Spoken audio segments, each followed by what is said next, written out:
quick question. How much you think your eyes are worth? How about your lungs, your kidneys? How much you think somebody would pay you for your heart? If you had to put a price on these things, how much you think or you estimate would be the going rate for these items, these bodily organs? That makes this a little weird. Let's start this episode off making it weird by talking about how much your bodily organs cost. I'll scare some of you away, and are you looking at me kind of skeptical? I'm sorry. You're probably right. No, I shouldn't start off that way. But you know, we'll get to that later. The point is, there's a huge demand for bodily organs, not just in America, but around the world. The problem is, a lot of people need new kidneys, need heart transplants, need new lungs. The problem is, there's a high demand for these bodily organs, but there's not a high supply. Why is not a high supply? Because a lot of people are not donating after they die their bodily organs. Some of us feel like this. If we donate our bodily organs, or we put ourselves on the registration and donate our bodily organs after we pass into the afterlife, that maybe the doctors and hospitals won't fight so hard to keep us alive. Maybe they'll let us die because someone on the list need our kidney or lung or heart. So we feel like, you know what, I'm not donating it because I don't want to get on the operating table and they choose not to save my life because they're trying to get somebody a new organ or a new heart. That's one of the misconceptions. The other one is, people think, you know, when we get to the afterlife, God might be throwing this huge party. You know what I mean? There's a huge party. You know, all the past rappers and rock stars are going to be there throwing concerts. And you don't want to get to the afterlife and you missing a kidney, or you missing a lung, or you missing a heart. So you don't want to get to the afterlife, get to a party, and you know you want to drink, but you ain't got no kidney to, you know what I mean, filter out all that liquor and stuff you're drinking. You don't want to be in the afterlife without that. That's the other reason why people don't want to donate, because they don't want to get to the afterlife without their bodily organs. You know what I'm saying? You don't want to get there and you can't see nothing because you ain't got no eyes. You know, God might be playing a movie or something and you can donate your eyes so you can't see nothing. So that's probably one of the reasons too. I don't know. You tell me. Don't judge me, people. I'm just speculating what you guys' mindset is. The point is, because there's such a high demand for bodily organs, there's also a huge danger for when people get surgery. Okay, so example one, to my women. You know, you go out there, your butt kind of flat, you got pancake butt, right? You're getting tired every time you walk down the street. You know, you put a pair of leggings on. Your leggings are a little baggy in the back. You know what I mean? They're a little baggy in the back because you got pancake butt. You know what I mean? You know what pancake butt is. You got flat butt. Your butt is flat as my palm. So when you walk down the street, your leggings are baggy in the back, and you getting tired of it, right? You're getting tired of people calling you pancake butt. So what do? You go to a hospital, you know, you go see Dr. Miami, and you're like, Dr. Miami, I need you to fix my butt because I got pancake butt. I don't want pancake butt. You know, you want a plum size butt, you want them hams, them yams in the back. But Dr. Miami wants $30,000 to give you that butt or them assets that you so desire. So you ain't got $30,000, but maybe you saved up $5,000, $10,000. You got your stimulus. You did the PPE scam, so you got like $10,000 to waste now. So you hear that if you go to Mexico, that you can get that butt that you desire because there's a doctor in the back alley of Mexico that will give you that butt that you desire. You can go chill in a hotel where some woman that you don't know, she only go by the name Miss Jackie or something like that, can give you those butt shots. Now here's the problem with that. You go to Mexico and get this surgery, you wake up thinking you go under the knife thinking you're gonna get a new butt. You wake up, not only you still got pancake butt, but now you got a scar in your midsection, and you thinking, oh, this ain't no C-section scar. What the heck? I know I wasn't pregnant. You wake up missing a lung, a kidney, or other bodily organs. Why? Because bodily organs are being harvested and sold on the black market. Now you might be saying, what is the black market? Where they sell DVDs? Those fake Jordans that you buy? That you curl up when you wear them? Is that the black market? Absolutely, but the black market is a little deeper. The black market is a place where you can purchase high demand items that are not under government sanction. What is government sanction? Not under government rules. So meaning, if you go buy a toy on the black market, you can buy a toy with lead paint that may be dangerous to your child or even you. The point is, the black market is a place where things are illegally sold and are not sanctioned or not recognized by government or government rules or the CDC.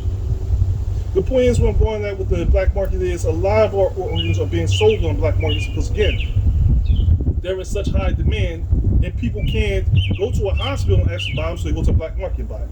So you go to Mexico, okay, get back on subject. You go to Mexico, you get the butt shots, you know, you get the new butt, think you get a new butt, you end up with your lung missing. Your lung was sold on black market.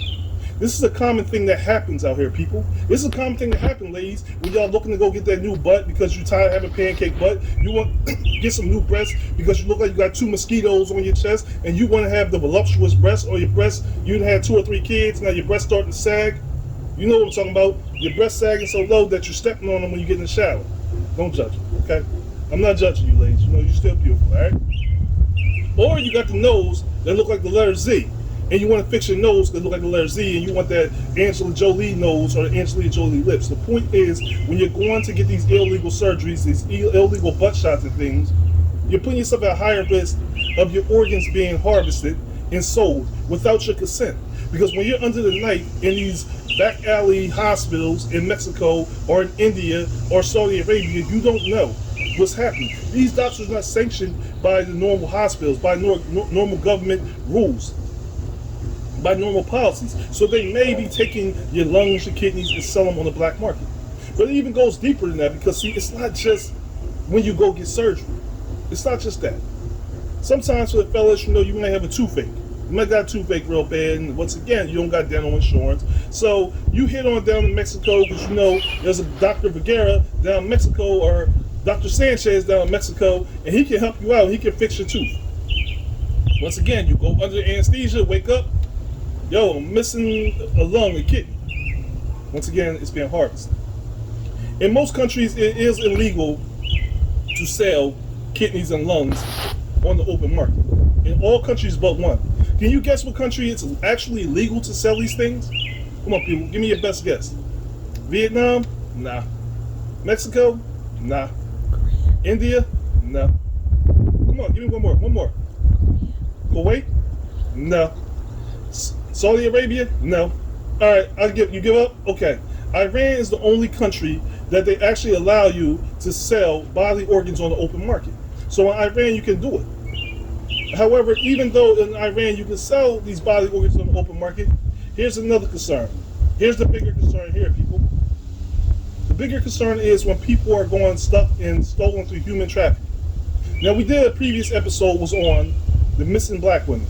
Now, we talked about, we don't know where they at. Are they in FEMA camps? Are they being human trafficking, sex trafficking? We all know about sex trafficking. We know about aliens supposedly kidnapping these African American women. But the truth is, human trafficking is deeper than sex trafficking. A lot of times, people are being kidnapped, put under anesthesia, forced to get surgery that they didn't consent to in order to harvest their bodily organs. Because here's the thing, going back to the question I asked to start the show, imagine how much a kidneys are worth. A buyer who needs a kidney and is on that long list to get one will pay $20,000 for a kidney. They'll pay $30,000 for some eyes. They'll pay $100,000 for a heart. And for a lung, hey, they may even get $50,000 per lung. The issue is that even though the government and hospitals do have a list for people who need kidney, heart, and lung transplants, that list is long. There's such a high demand for these bodily organs and such a low supply of them. That list is long. So most people who are needing these bodily organs don't make it to see the day that their name actually pops up on the list. They get that phone call from the doctor to come in and say, hey, we're actually going to give you that lung, that kidney that you've been waiting for. So desperate times leads to desperate measures. You then start to go into desperate times to try to buy and purchase a lung and kidney off the line because some guy in India found out that you were looking for one because you were in chat rooms looking and say, hey, I can sell you a kidney, I can sell you a lung. The problem is when they sell you a kidney and sell you a lung, here's the issue where they forget to leave out. Your body doesn't always accept the new kidney, the new lung that you was actually going after. So if it rejects it, what happens? You could lead to dying. You could lie on the surgery table. Hell, you can go in thinking you're getting a new kidney, you bought a new kidney, and because you think you bought a new kidney, they take out your lung or your heart and say, hey, you was dying anyway, so we just took out your new harvest. The problem is you gotta worry and watch people. You gotta watch your family members. You gotta be careful because people are in danger of being kidnapped, being trafficked just for the sake of harvesting your bodily organs. Your bodily organs to be sold on the black market. Now, there was a lot of thought and consideration in Congress and the Senate about actually making it legal in America to sell bodily organs. Making it an open market to actually for people to sell their bodily organs. So if you strap for cash in America, You got a spare kidney. You say, hell, I don't need one kidney. I can spare one. So hey, I need that $50,000 for my ladies. Y'all need to change from that pancake butt to getting that bubble butt. My fellas, you know what I'm saying? You might want that six pack, but you don't feel like going to the gym, so you trying to get that liposuction going on in you. So you need that $50,000. You might say, y'all got a spare kidney to give up. So you want to sell your kidney in America. There was consideration to make it legal to sell your kidney, but here's the issue with that. See, we all talked about the 2% of America and how the 2% of America is rich. How do you figure out who can get this body organ? How do the poor people are able to pay for these body organs if they need them? If you put it in the fact of you have to pay for them and someone's offering $50,000, what if they raise the price to $100,000? Then you're putting the people in the poor classes, in the poor categories, who are at risk of not surviving or ever actually being able to get a kidney or that lung. It becomes more elusive than it is that put your name on the actual list. So that's not an ideal situation. And then even worse, if you make it legal in America to sell your body organs, you can be selling to other countries. You got fraud. You got all kinds of other issues that can come. Then you might be asking me, Alan, so what can we do to stop this? Because you're always trying to come up with a solution to a problem. So here's the solution to the problem. Stop being afraid that Tupac is going to perform How You Want It in heaven, and you're going to miss that concert. That he's going to perform I Wonder If Heaven Got Ghetto in heaven, and him and Biggie Smalls going to do a reunited concert in heaven, and you're going to miss it.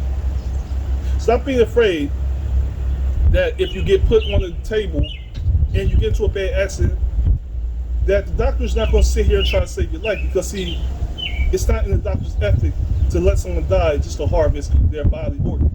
So what I'm telling you is, people, become a donor. Become a donor so after you die, your death don't have to be in vain. You can save someone else's life. Your body organs can be the saving grace to someone else, giving someone else's mother, their father, their child a second chance at life. Giving them a chance, an extra 5, 10 years, maybe 20, 30 years. You can actually change someone's lives by being a donor. Now, of course, we're never going to put an end to the black market, because even if quite a few of us turned off this video and became donors, it still may not be enough, but every little bit does help. And the black market is always going to exist. And what I say about the black market, please, ladies, be careful. I know you're getting tired of that butt. I know you're getting tired of people talking about how your leggings are sagging in the back. Fellas, I know you're getting tired of your stomach just sitting here poking out and look like the beer belly when you go out and put that tight shirt on. I get that you want a six-pack when you go on the beach, but I'm telling you, be careful of where you're going and who you're allowed to operate on you. Because it's fear of more than a botched operation or something going wrong.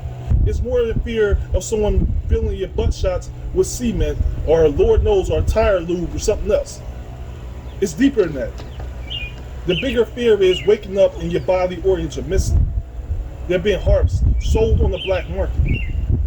We have to bring awareness to these things and bring awareness to the importance of body organs need to be donated so that more people can live their lives. Like I said, there's so many people on these body organ lists that's waiting for a kidney, waiting for a lung, waiting for a heart, children as well, who will never see their name pop up on the list because they're going to die waiting for their name show up on the list. And the only saving grace they have is the hope that you see it in your heart, you see it fit in your heart to actually donate a bodily organ to them.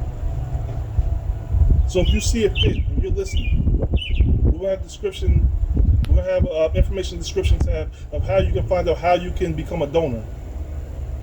How you can become a donor and help curb this. Now I know some of you probably saying, I'll make this real quick, some of you probably saying, well, people shouldn't be drinking and they wouldn't have a kidney or liver problem. People shouldn't eat as much as they do, bad as they do, and they wouldn't have heart problems. Well, that's not always the case. Some diseases like lupus and other diseases just are hereditary, meaning they're passed down from family members. It's out of people's control that they have liver or kidney problems or even heart problems. It's not because they were eating fried food 7 days a week, or they was drinking 6 packs every single day, or smoking a whole box of Newports every single day. Sometimes the issues and experience they have, such as lupus and other diseases, are just hereditary and was passed down from family members from generation to generation. Sometimes it just was something out of their control. So please, Don't be so judgmental and be so quick to be judgmental on people. Don't be judgmental to people who trying to change their pancake club or one six-pack and are trying to do whatever they can to get that enhanced body. We all deal with self-esteem issues. We all have problems. And sometimes we throw caution to the wind to deal with those self-esteem issues, but there's no reason to judge someone. We all make mistakes. Sometimes we all make bad choices, but that doesn't put us in a place to judge someone for those mistakes or those bad choices. What I'm saying to you is, let's make this a judgment-free zone and ask ourselves, not what can the people who are suffering these issues with lung disease, kidney problems, heart disease, heart failure, not what they can do for us, but what can we do for them? What we can do for them is become a donor. Now, am I a donor, you ask me? Again, it's none of your damn business whether I'm a donor or not. Nah, I'm messing with you. I wasn't a donor until I got married to my wife, and as soon as I got married to her, she took me to the DMV, and it wasn't even time for me to renew my license or anything like that. My license still had 3 or 4 years left on it. And she brought me down to the DMV for one reason only, to make sure I became a donor. Now, I don't know what that was about, because she never experienced anything like that. I think she just wanted to let me know, like, yo, when you said I do, now I own your body organs too. So you said half of everything's mine. So, one of those kidneys, one of those lungs, and half of your heart is mine. So, you gotta donate all that. I need you to donate my half, because, I'm not trying to keep it. But, nah, seriously, though, I am a donor. My wife is a donor. I do know people who are on the list right now, close friends, family members, who are on the list right now waiting for kidneys, doing dialysis, their body going through it, and only hoping and praying that one day that someone donates a kidney, donates a lung, a heart, so that they can live a little bit longer, so they can hug their children for a few more years. Hopefully they can see their children grow up. Hopefully they can see their children get married. So please, people, please, do your part. Become a donor. Again, I'm putting this information in the description tab of this show. Please do your part, people. I want to thank y'all for listening to another episode of the Past and Present Podcast. This is the Black Market episode, and please be careful of the black markets. Do not buy those fake Jordans, those Beats by Dre earphones. If there's an Asian woman telling you the Bluetooth has connected successfully, then it is not the real Beats by Dre, people. If the Jordan is starting to jump off your sneaker, then I have to tell you, you have bought sneakers off the black market. If the Nike sign is upside down, people, it wasn't a flaw that makes your sneakers more expensive or more valuable. The person that was working on your sneakers in that factory just fell asleep or was drunk on that day. Please do not buy your sneakers from the black market. Please do not buy body organs from the black market. You don't know what you're going to get. You don't know if you're getting AIDS by getting that. You don't know if you're getting cancer. Please do not go to these back alley hospitals to get surgery done on your body, people. Because again, the worst thing in the world can happen is, my fellas, is you show up in the gym, you got the new Jordan shorts on, new Jordan shirt, the new Jordan sneakers, and you go up to shoot a J or block a shot, and Jordan jumped the hell off your shoes. And then in the middle of the floor, like, oh, look, somebody Jordan there. Then you got to hurry up and run out the gym trying to hide your Jordan sign, people, because you bought something off the black market. I'm just saying, people, be careful of black market. All seriousness, be careful of these human trafficking. Be aware of your surroundings. Talk to your children, your family members. You got a 16-year-old, 17-year-old, even an 18-year-old teenager who is just starting to drive. Tell them be careful of how they are moving, where they go, especially at night. Be careful of what information you're filling out and what information you're sharing, because you never know, people. You never know who's watching you and what their intentions are for you. Please become a donor to help save a life. I want to thank you for joining me for another episode of Past and Present Podcast. Remember to like, comment, share this video. And until next time I talk to you, people, I only got one thing left to say, y'all. Stay tuned. Peace.